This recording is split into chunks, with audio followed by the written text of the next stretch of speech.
Good morning, everyone. Omar here, founder and director of For Men. My co-founder and director, Theo. And we're entering into vlog world with the charity, which we're really excited about. So Absolutely. Theo, thanks for joining me, man. Thank you. Hey, we're all about being authentic, being real. It's 9 o'clock. We're supposed to get started at 8 o'clock. Teething issues, tech issues, but we're into it now. Might as well test it on ourselves. That's exactly right. Exactly. I'm glad that we didn't have a guest with us today. Could have been embarrassing. Anyway, we're good. So we're going to start things off by talking a little bit about the organisation itself. I suppose just have a chat, which maybe we actually haven't had a chat about before directly, in terms of the how and the why. We're actually both in it the way that we are. Yep. We talk about it with lots of other people. So we'll do that, and we'll sort of see where the conversation takes us. Your feedback will help us refine and improve and make sure that we get better with the next people that we speak with.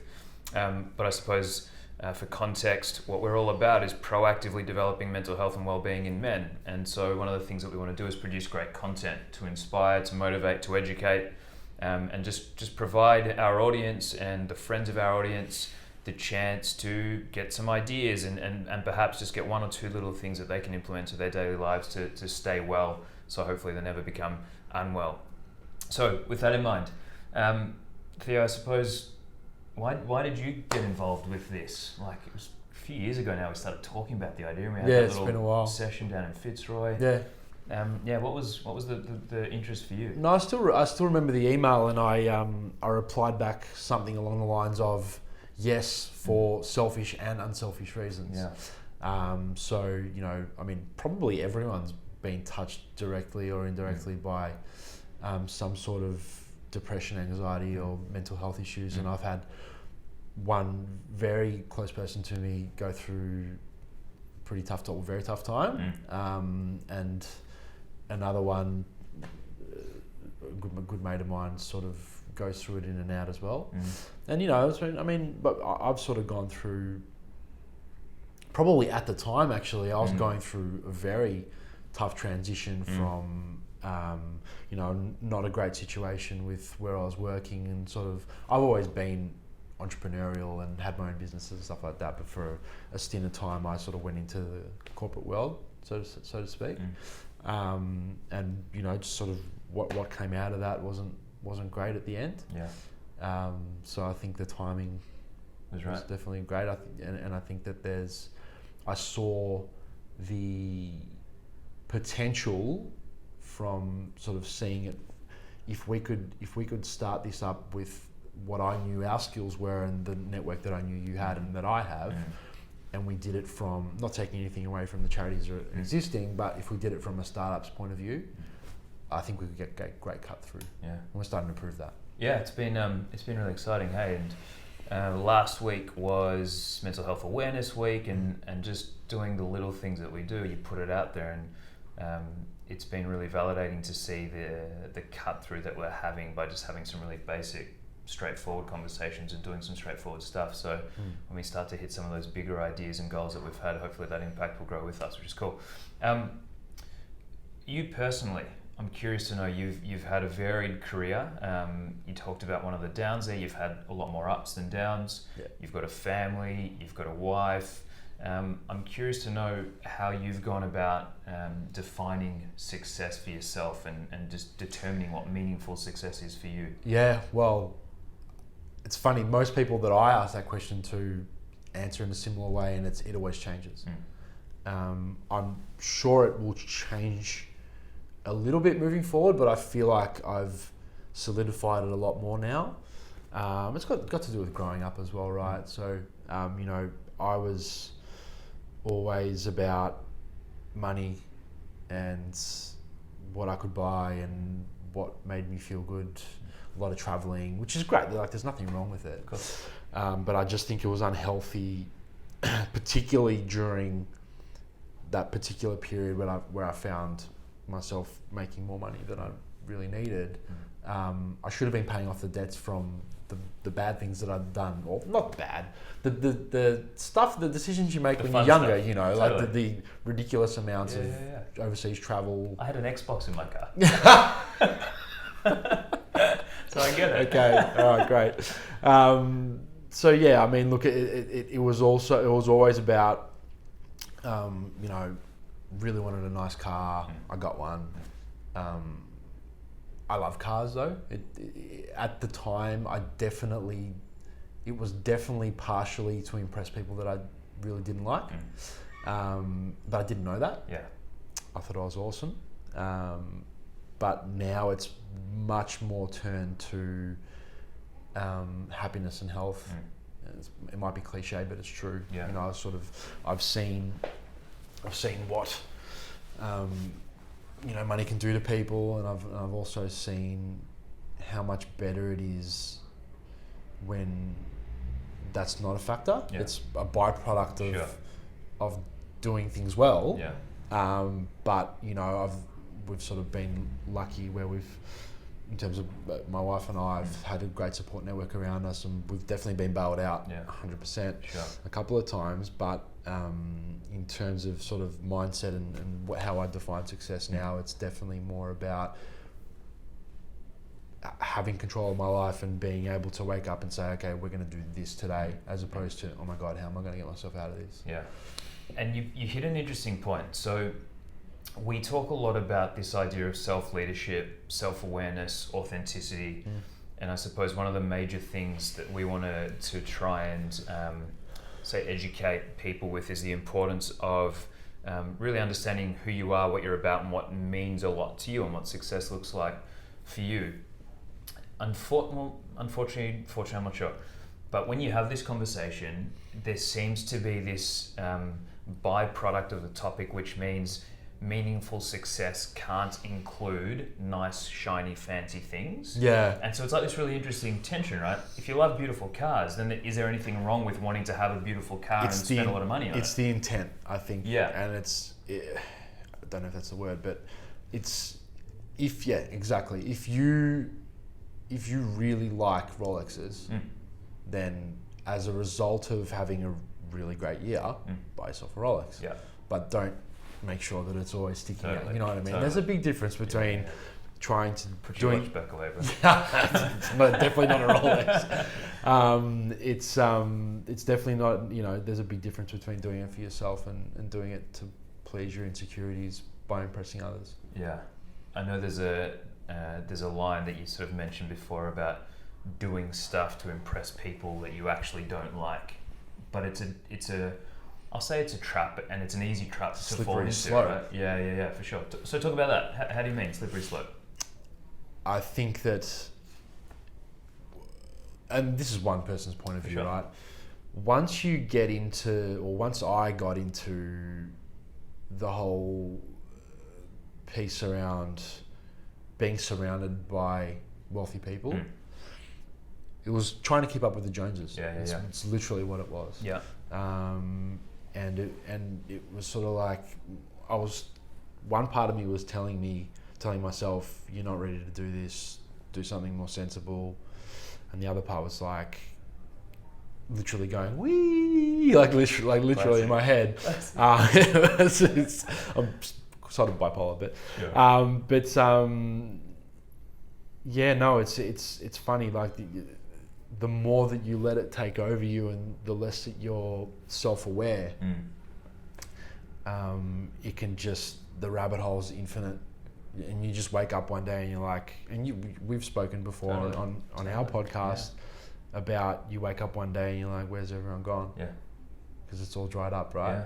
But it's addictive at the time, isn't it? Yeah. Like I remember the earliest instance of I talk about it now, as buying my friends was in year 7 and year 8 of high school, where I was getting bullied a bit. I wanted to fit in, and I fell into the trap of pinching money from my dad's wallet whilst I love that story. The poor guy was in the shower, buying lollies at the milk bar on the way to school, and like literally handing out hits of sugar to people so they'd hang around me. Yeah. And it's addictive, because all of a sudden you get these people coming up and giving you high fives and saying what's up. And if you've been in a place where you don't have that, to suddenly doing stuff where you do get that, it's very easy to say, hey, I like this a lot. And I probably in hindsight should have realised that, because I had already gone through that before, growing up in the music industry and doing okay by my own right. In that space, that's probably the most conducive to that sort of environment, right? So yeah, it's funny. Like I don't judge myself I used to, but I've sort of learnt not to judge myself too much or take myself too seriously in that respect. And like what's happened, man. Let's just keep improving. That's it. So what are some of the rituals, habits, routines that you invest in, or that you've crafted for yourself to stay focused on what matters to you?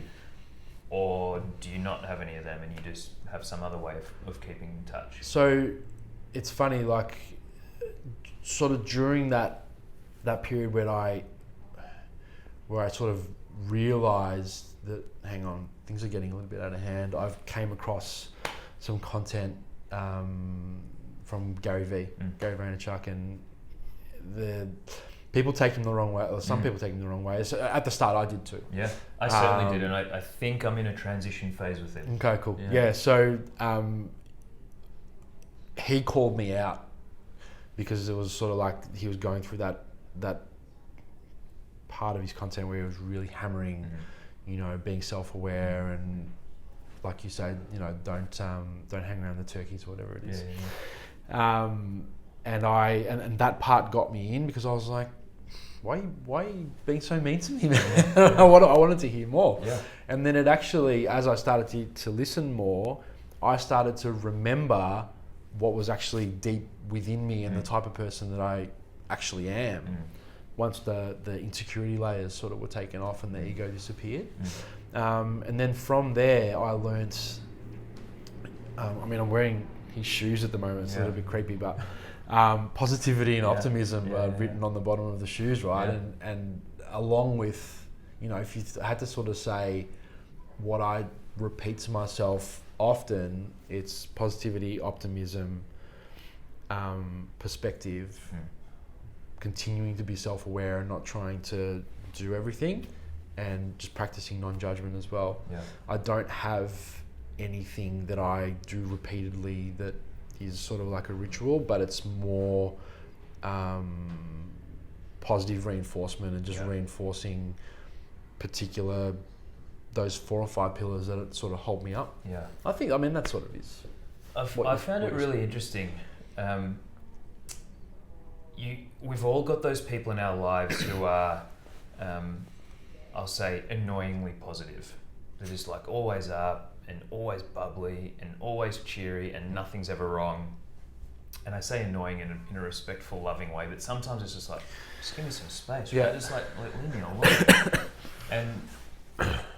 And unfortunately, sometimes those people are so up because they're trying to mask like a lot of stuff that they're trying to coping mechanism, right? Totally. But sort of kind of similar but separate to that, I have experienced over the last decade or so of being in the business world and startup land, etc., that maybe particularly in Australia, I don't know, positivity and optimism is sort of something that for some reason people don't like embrace in business for some reason. It's like, I need to be, like firm and strong and tough on negotiations, and I must win and you cannot win. And the people that are talking about kindness and empathy and love and compassion, all this type of stuff are almost pushed aside or treated as not serious business or as people. strong. Or as strong, exactly. Which I think is the opposite. Right. So this is the thing, right? When you look and you go below I used to be the that guy, surface, by the way. Yeah. I used to be that guy. Yeah. I say I believe you're not you're a good guy, and so I find it hard to believe in some ways, but I believe you in that it's just so normal, right? It's everywhere. Well, I just thought that by being that way, you'd get things done quicker. Yeah. And you'd be respected more. But you win. Not true. As fast as you need to win, great. It's good for you, right? Yeah. And if that means I lose, then I lose. It's a short-term game. I think it's like what we were talking about before with the cameras rolling. Yeah. People can only fake things. Totally. Until they get found out, right? And so the more that I've looked into this, so we're in Melbourne, let's talk AFL. Dustin Martin in 2017, right? He is the quintessential hard man, and he probably still is the hard man, right? I remember that year there was that story which turned out to be BS about him don't want to say the wrong restaurant name. Mr. Miyagi. Mr. Miyagi, thank you. Yeah. I was going to say Mr. Chan, thinking Jackie Chan, but Mr. Miyagi. Yeah. And the chopstick incidents, which turned out to be wrong. But he's like this hard man, right? But then it came out through this guy, Hugh Van Cuylenberg, and his organisation called the Resilience Project, who do amazing work, that Dustin Martin had been every single day practicing gratitude, empathy, and mindfulness by writing down the things that he appreciates in his journal every day. Like the hardest man in football taking the time to write in his little notebook the things that he's grateful for. And really, when you look below the surface of the people that are doing amazing things, positivity, optimism, gratitude, compassion, empathy, all of these things that people have said for so long are soft and don't have a place, are actually the things that are driving enormous success. For sure. Sustained success as well. Yeah. So things will hopefully continue to change. We'll see. Conscious of time, these things can get away from us. For sure. Let's just go back to the organisation for a little bit.